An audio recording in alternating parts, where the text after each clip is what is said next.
Hello everyone, welcome to LBS IAS Academy. Today we are going to discuss history MCQs based on previous year UPSC questions. So let's start our session. Our first question is, which one of the following scripts of ancient India was written from right to left? Options are Brahmi, Devanagari, Latin, Kharosthi. Here answer to this question is option D, Kharosthi.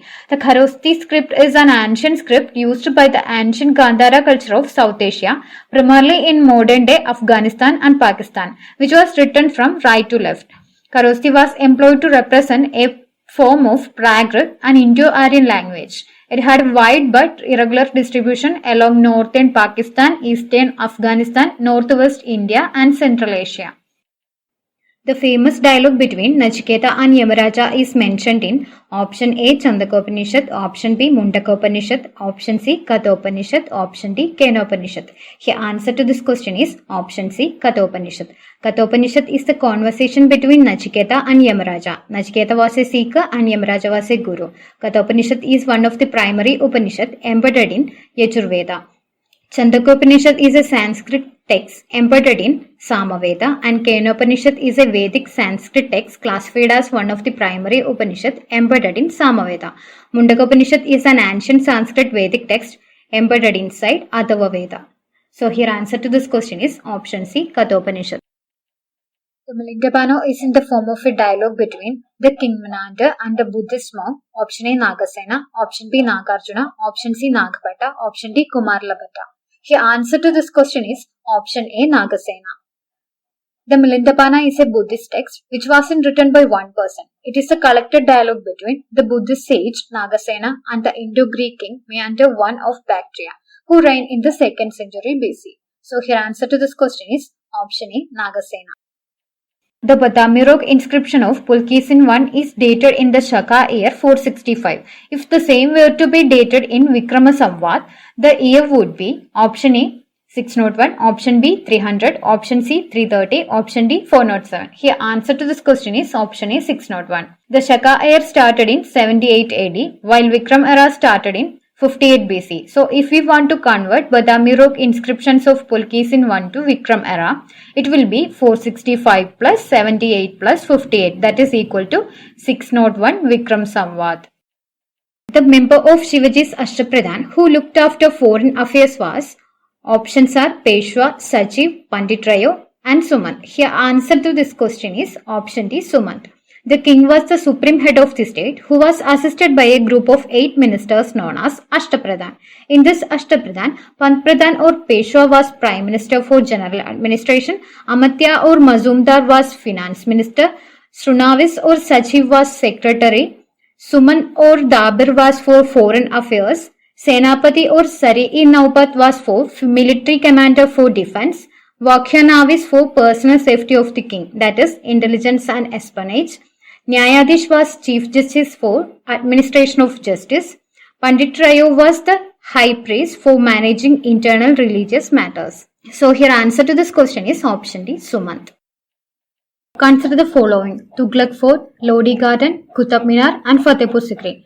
The correct chronological order in which they were built is, here answer to this question is option B, 3124. That is Qutub Minar, Tughlaq Fort, Lodi Garden and Fatehpur Sikri. Qutub Minar is a minaret and victory tower that forms part of Qutub complex. It's a UNESCO World Heritage Site in South Delhi. Its construction completed around 12th century. Tughlaqabad Fort is a ruined fort in Delhi built by Ghiyasuddin Tughlaq, the founder of Tughlaq dynasty, which was constructed around 13th century. Lodi Garden is a city park situated in New Delhi, spread over 90 acres. It contains architectural works of 15th century by Dodis. The site is now protected by Archaeological Survey of India. Fatehpur Sikri is a town in Agra district of Uttar Pradesh. The city itself was founded as capital of Mughal Empire in 1571 by Emperor Akbar. So it is around 15th century, late 15th century. So here answer to this question is option B, 3124. That is Qutub Minar, Tughlaqabad Fort, Lodi Garden and Fatehpur Sikri. The Anarchical and Revolutionary Crime Act 1919 was popularly known as Option A, Rowlatt Act. Option B, Pitt's India Act. Option C, Indian Arms Act. Option D, Ilbert Bill. The answer to this question is option A, Rowlatt Act. The Rowlatt Act was passed by the British government to increase their power. This law was passed in March 1919 by the Imperial Legislative Council, which gave them the power to arrest any person without any trial.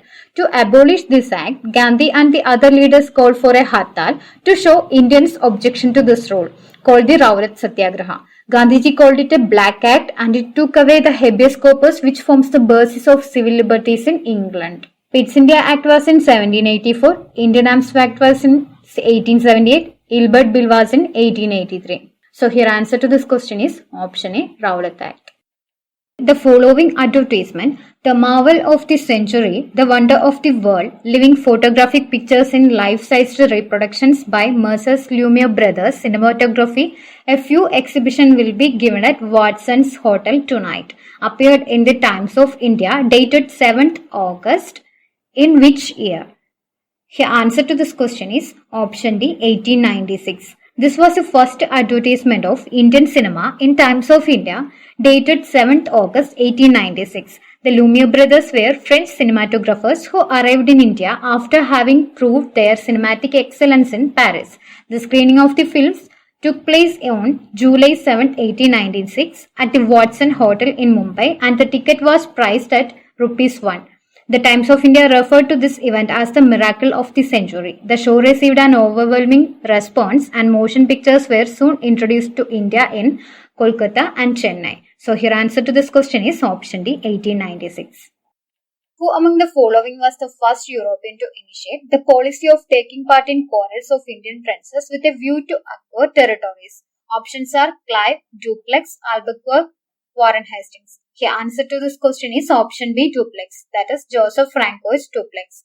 He succeeded Dumas as the French governor of Pondicherry. His ambition was to acquire for France vast territories in India. Dupleix saw in the constant succession disputes among the princes of India an opportunity to advance the interest of French in India, and for this purpose he entered into relation with the native princes and adopted a style of oriental splendor in his dress and surroundings. Who among the following leaders did not believe in the drain theory of Dadabhai Naoroji?